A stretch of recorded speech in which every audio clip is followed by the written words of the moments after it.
କେବେ ସ୍ମରଣ କରେ ନାହିଁ। ନାଇଁ ନା ଅଭାବ କଣ ଅଛି ଭଗବାନଙ୍କୁ କାହିଁକି ଡାକି କଣ ଦରକାର? ଦିନ ଆସିବ ସମୟ ଆସିବ ନିଶ୍ଚୟ ଯେ ଜୀବ ବ୍ରହ୍ମ ପରବ୍ରହ୍ମଙ୍କର ପଦାରବିନ୍ଦରେ ନିଜକୁ ଶରଣାପନ୍ନ କରିଦେବ। ସେତେବେଳେ ଭଗବାନଙ୍କୁ ସେ ଖୋଜିବ।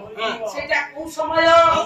ଅଭିରାମ ପରମହଂସ କହିଲେ କୋଇ ନିଲ ଇଏ ବାଲ୍ୟ କାଳୁ ହେରା ବିଭାଗ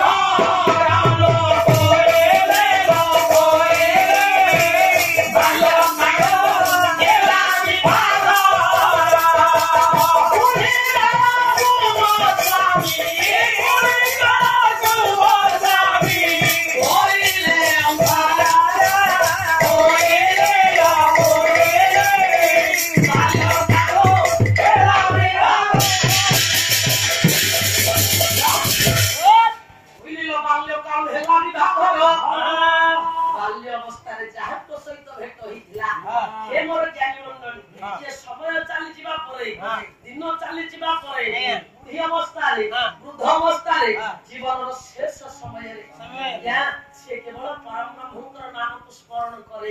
ସେତେବେଳେ ଭଗବାନ ତାକୁ ଦର୍ଶନ ଦିଅନ୍ତି, ସେତେବେଳେ ଭଗବାନ ତାକୁ ଉଦ୍ଧାର କରନ୍ତି, ବାପା ଉଦ୍ଧାର କରିବେ।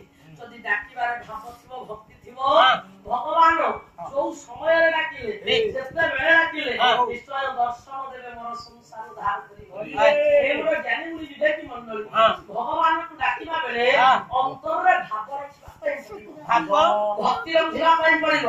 ବିନା ଭକ୍ତିରେ ବିନା ଭାବରେ ଭଗବାନଙ୍କୁ କେବେ ପାଇପାରିବା ନାହିଁ। ଭକ୍ତି ଆସୁନି କି ଭାବ ଆସୁନି, ମୁଁ ପ୍ରଭୁଙ୍କୁ କେମିତି ଡାକିବି, କେମିତି ପାଇବି? ଭାବ ଭକ୍ତି ତମ ଅନ୍ତରରେ ଆସୁନି। ଭାବ କୋଉଠି ଅଛି ଜାଣିଛୁ? ବଜାରରେ ବିକ୍ରି ହଉଛି। କୋଉ ବଜାରରେ? କହିଲେ ମୁଁ କିଣିକି ଆଣନ୍ତି, ଆପଣ ତ କହୁଛନ୍ତି ନା। ମୂର୍ଖ, ବାହ୍ୟ ଜଗତ ଭିତରେ ଯୁଆଡେ ବୁଲିଲେ ମଧ୍ୟ କୌଣସି ବଜାରରେ ତମେ ଭାବ କି ଭକ୍ତି ପାଇପାରିବ ନାହିଁ। କୋଉଠୁ ପାଇବି? ତୁମ ହୃଦୟ ରୂପକ ବଜାରରେ ଭକ୍ତି ବିକ୍ରୟ ହଉଛି। ଭିତରେ ଯୋଉ ଅଛି ବଟମ ଖୋଲିଲେ ଦେଖିପାରିବ? ଏଇ ଭିତରେ ଆରେ ନାଇଁ ନାଇଁ, ତତେ ପରା କହିଛି ଯାହା ନ ଦେଖିବୁ ତାହା ହେଲା ସତ୍ୟ। ଦେଖିଲା ଜିନିଷକୁ କେବେ ହେଲେ ସତ୍ୟ ବୋଲି ଭାବିବ ନାହିଁ।